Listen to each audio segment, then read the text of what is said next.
Say, kids, what time is it? It's kind of like watching TV, but, in your car. 104.7 The K, Mike the Intern, Jay Stevens, Dark Side of the Stream, episode. This is actually 155. Gosh, man. This one is a tough one. Yeah. Jay, this was my pick, even though I completely dropped the ball. So I'm gonna help you out. Don't start thinking about what you want to pick. Don't be me from last week, where I'm gonna get to the end of this thing going, oh crap, I forgot. Yeah, Mike was rare that Mike is unprepared. I'm unprepared quite a bit. It was rare that Mike was unprepared. I was unprepared. But yeah, Jay threw me a bone, and we picked America's Deadliest Concert, The Guest List, which is a free documentary you can watch on Tubi or wherever you find your stuff, but it's free. So it's Tubi, it was on Tubi. And it was made last year, I believe. Yeah, I've been waiting for this to find this out because it was limited release, and then it was never anywhere. I couldn't find it, and I just would every month or so I would search for it to see if it was somewhere. So the crazy thing about Great White is that they were big in the 80s and early 90s. They got on the whole train of glam and hair band and all that. Yeah, they were one of the earlier LA bands to kind of make it big. It was like Motley Crue, Rat, Great White. That was the early section. Maybe they were a little too early because then they kind of lost some gusto when all the pretty hair bands came out. Yeah, and they were more kind of along the line from what Bluesy, I see. Zeppelin-y. Yeah, more along the lines of like the Motley Crue kind of style. Yeah, they were earlier. Yeah. And Alice in Chains, who we found out was kind of on that cusp before they went straight grunge. They were especially self-titled, was kind of floating with that idea. Either way, so that you would think that something like this would have happened during their heyday, but it didn't. It actually happened when they were playing like those low kind of outside gig little pickup clubs. shows. We've all played them. Yeah, and having the mentality, and the reason I bring this all up is they had this mentality of being larger than life because they had been, playing for so long and doing so much. Yeah, I mean, you're an arena band, and they wanted to kind of give, and they felt like they wanted to give that. I get in reality, from what you see, is that's kind of where they came from and how this all started. Is they wanted to continue having that larger than life thing. Didn't matter if it was in a stadium or in a very small club.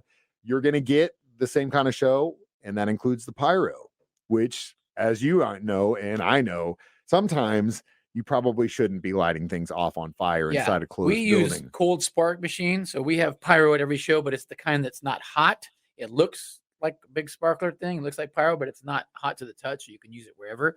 I've wanted to use fire, but it's just that line. Even at outdoor show, it's a risk, man. What if something goes wrong? It's not and you got live gas behind you. The cold spark's the way to go. Yeah, cold sparks is the way to go. And again, this isn't like the cold spark thing that you're talking about isn't a new thing. This has been around a long time. Yeah, these guys decided to go actual fire. And they could have done that in 06. They could have said, oh, hey, wait a minute. If they're starting a fire, low roof, small place. Yeah, we don't know what's in because that's the other thing too. You're in a band and you're traveling to shows. You don't know what the venue's like. All you see is the back door, the green room, the stage, and whoever's running. And sound. Usually you're pressed for time and running late. And you're always barely on time. You're literally right up to the gun. And so you don't have time to go around and be like, oh man, let's check these walls. There's a bunch of foam in here or whatever. None of that was done. But again, it really came down to really one person's choice to press the button. And we'll talk about that next as we discuss the America's Deadliest Rock Concert, the Guest List, Dark Side of the Stream on 104.7 The K. Mike the Intern, Jay Stevens back in the studio, Dark Side of the Stream, episode 155, America's Deadliest Concert, the Guest List. So kind of laid out the stage here. Sorry for the pun, but Great White, they're on tour. It's 06. And they're playing kind of a headlining tour. Yeah, club circuit, if you will. And 400 seats. Yeah, 100 seats. It's late February. Clubs. They're at this club in Rhode Island. They're at this club. Connecticut, right? And or the East Coast. Yeah. And the capacity of this room is 404 people. Now, normally when you walk into a bar, you see a capacity sign and then a number. That's from the fire marshal to make sure that everyone is safe being inside. Should anything like this ever happen, that is the reason that number exists. That's the first mistake. They were over capacity. by about 60 plus people. That's how, as far as they could tell, could have been more. Error 1. Could have been more. Because I know for a fact there are plenty of things that happen in this area where they have gone way over capacity. And every time I'm in those places, I'm very thankful that I know all the exits as opposed to the exits that everyone else knows, because I'm not running out the front door, my friend. Yeah. I'm running out the one that's in the back that I know of that'll get me outside as quickly as possible. That was error number 2. Despite the fact that this venue had 4 exits, 4, which is essentially what you want, nobody in that place knew about them. They knew about the one, the front door. And that's exactly, again, error number 2, why all these people got caught in this building when it was on fire, because of error number 3, which we laid the groundwork on last break. The tour manager, despite being in a very small room, despite being in a room with very small ceilings, I would never in my life, I don't care how high the ceiling is, light fire off in a closed building. Would you? I don't think you're even supposed to, really. Dude, you can't even, the NFL don't even, you go to Chiefs game, no more fire. It's the air thing. It's the, they don't even shoot fire off. And that's in an NFL stadium. Big stadium bands will use fire, but a lot of bands these days aren't using fire. No. They're just using lights, now. The last one I went to where it was like, whoa. Rob Zombie at Rocklahoma, he had a lot of fire. Rob does. Kiss did. Does, and you can feel it. And that's what I was going to say, dude. I was so close to Gene. Every time they'd shoot that thing off, I was like, oh, yeah, you can feel it, man. How do they feel up there? Again, there were so many mistakes. And a lot of the time, a lot of these mistakes are made at venues across the world, not just in the United States, across the world. Venues that are underfunded, that are basically put together by matchbooks, that are, they don't know where the exits are, over capacity, people are doing stuff and nothing ever, it's okay. Right. Because something, no one set off fire or, so again, this was just literally every bad thing that could happen at one time happened. Also, I don't know what number we're on as far as the mistake. Oh, I wanted to get at least a 3 or big 4. Because the 4 or 5 would have been that fire marshal has inspected that building many times and never said anything about these walls not being up to code. Again, that's another thing. Despite the fact that he was the one that ignited it, and he was the one that did it, I have to give props to their tour manager, who at the end of the day, because they went after him. I mean, they had, I think, 100 counts of involuntary manslaughter at this guy. Even though his lawyer said, don't plead guilty, he pled guilty. He was like, no, I want this thing over with. And that's exactly what he did. I'm sure he really, every day, rest of his life, he's going to think about this. And even it really ruined Jack Russell, the singer for Great White. Oh yeah. It really kind of ruined his life. He never was the same again. Yeah. A lot of these guys were never the same, and it just really came down to a bunch of bad decisions. But I did want to mention, even though he was the one that said, screw it, we're doing it, he owned up to it and he didn't fight it. But again, it wasn't only him that got busted, and we'll talk about who else got busted after the aftermath of this horrific fire. America's Deadliest Concert. It's Dark Side of the Stream on 104.7 The Cave. Mike, the intern, Jay Stevens, back in the studio. Dark Side of the Stream, episode 155, America's Deadliest Concert, the Great White Fire, or AKA the guest list on Tubi, which you can watch for free. Back to this documentary. Okay, so I didn't start out with our own personal anecdotes about this, but what's the craziest thing that you've done? Like, I mean, obviously, we talked about how it's not cool to put fire in a closed building, know where your exits are, all that stuff. But what's the craziest, stupidest thing you've done? Because I like to put on big show productions as well. Like, I want the people that come to Machine Gun shows to be like an arena show. So we have crazy lights, cold spark, all this, the pyro stuff. But 2 instances where things didn't go as planned. One, when I was 18, we didn't have access to all the cool smoker machines and stuff like that. So I had a buddy of mine go get dry ice, put dry ice in water pans. And I said, hey, before we go out, go put them out there on the stage so that it gets all smoky before we come out. Right. Not knowing that he put one right in front of my mic stand, water pan with dry ice. So I run out there. This is when I was playing guitar and singing. Run out, first song, bam, come out singing, step right in it, gets all in my feet soaked. And the whole night I was getting shocked by the microphone the entire show. Second one was just recently, a month or two ago, during all the Barbie hype. I came up with the idea to come out on stage in a Barbie box. Barbie thing? Yeah. So I go, it was the day of, I'm like, I got the idea to we got to make a Barbie box, and I'll be in the Barbie box with a curtain over it, and we'll pull it down, and then I'll start singing in a Barbie box, right? So during that day, Jordan builds a Barbie box, spray paints it all pink, puts like strands. She did a phenomenal job. I mean, it was like they had those kind of like at the movie premiere later on, and I was like, holy crap, it literally looks exactly the same. We get it on a stage, cover it up with a sheet, and then we're ready. So ready to showtime. I sneak into this Barbie box, and I've got no shirt on already, and I'm in the box, and it's hot in there because it's all covered up with a sheet. I'm sweating. It was already a hot night. These strand things are sticking to me like octopus tentacles. I keep poking my head out. Come on, let's go. Now let's go. And for some reason, it was taking an extra long start to show. Then the paint fumes in this box. I'm getting dizzy with the paint fumes now.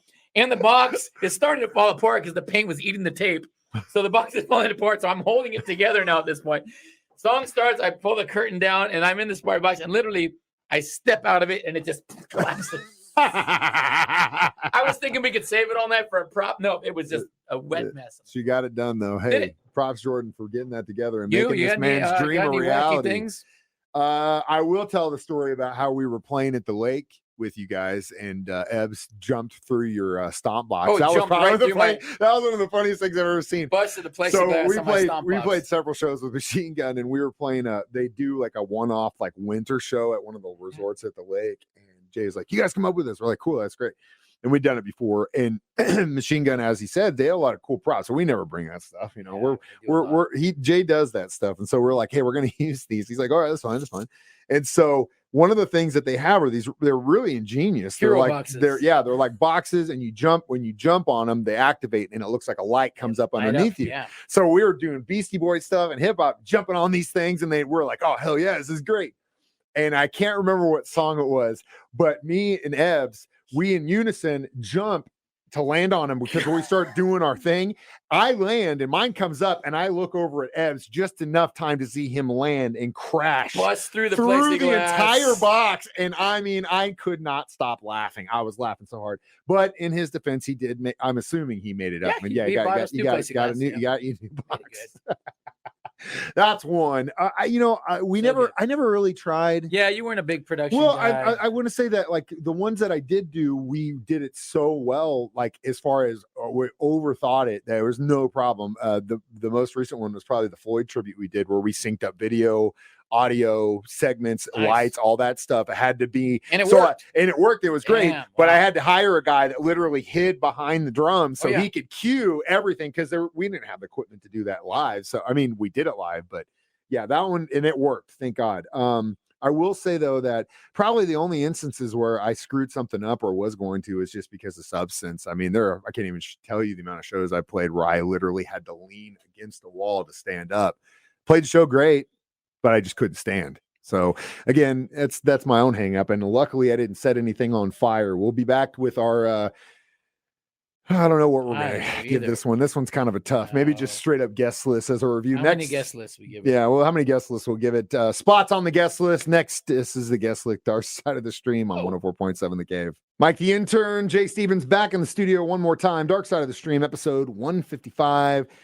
America's Deadliest concert, the guest list. So how many spots on the guest list would you give this thing? 3, you know. Yeah, straight up. I'd say 3. It was interesting to hear the story. The only thing, sad. Extremely sad. Yeah. First of all, I mean, we're talking about the loss of life here. 100 people injuring 230. 100 people died because they wanted to go see a band. Yeah. That's horrific. Crappy. 4th deadliest nightclub fire in U.S. history, 2nd deadliest in New England, behind the Coconut Grove fire, which happened in 1942, resulted in 492 deaths. So again, obviously, tour manager got sentenced. I think he served 2 to 3 years. Club owners got some. Club owners got some. They pleaded no contest to avoid a trial.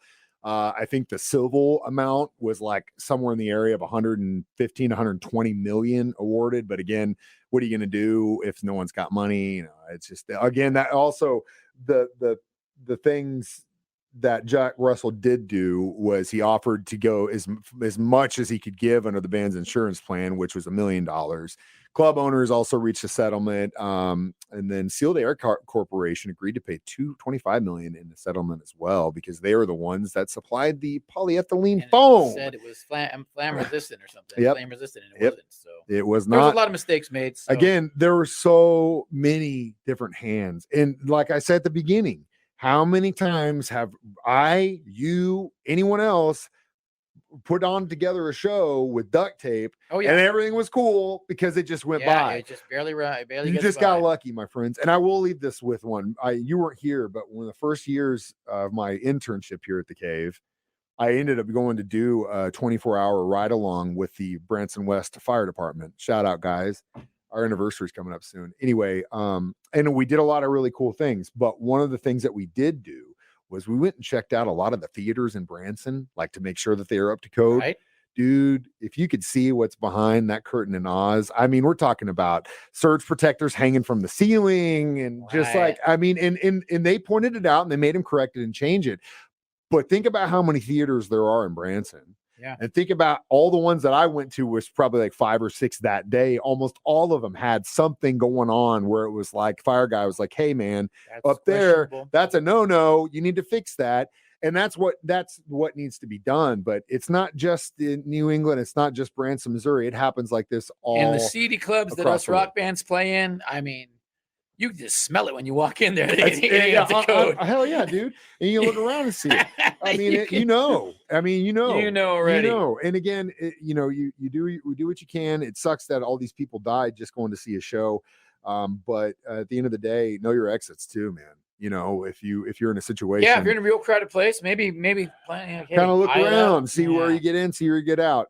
That's probably the best piece of advice. But again, that's easier said than done when you're going to a place you've never been before. I was just a show in Nashville, and if this had happened, the only place I knew to go was either out the front door or back up through this upstairs to jump into the baseball field it was attached to, which isn't going to happen. Wow. So yeah, I mean, you say that in hindsight, we could sit here all day and say, hey, check the exits, know this, but hell, if you're in this situation, just a bad scene. All right, so what's the next documentary we're watching? It's also a free one on Tubi, and also a documentary that I've been waiting for years. As soon as I heard it was announced, I wanted to see it.